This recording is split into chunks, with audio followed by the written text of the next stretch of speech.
প্রচণ্ড গরমের এক দুপুর। উঁচু প্রাচীন টাওয়ারের মাথায় একটি রঙিন ময়ূর তার বাসায় ডিমের ওপর বসেছিল। চারপাশে নিস্তব্ধতা, শুধু রোদের তীব্র আলোয় তার পালকগুলি ঝিলমিল করছিল।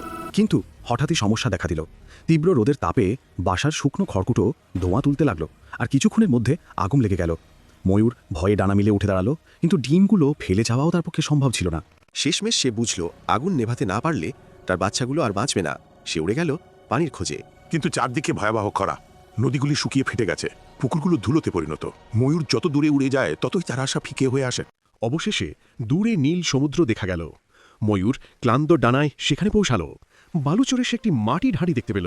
কোনো চিন্তা না করে হাঁড়িটি সমুদ্রের পানি দিয়ে ভরে ঠোঁটে ধরে আকাশে উড়ে গেল। মেঘের কাছে পৌঁছে ময়ূরটি হাঁড়ির পানি মেঘের ওপর ঢেলে দিল। মুহূর্তের মধ্যেই মেঘ ঠান্ডা হয়ে গেল, আকাশ অন্ধকার হলো, চারদিকে শীতল হাওয়া বইতে লাগল। ময়ূর দ্রুত ফিরে এলো বাসায়। ডিমগুলো নিরাপদ দেখে তার মন ভরে গেল।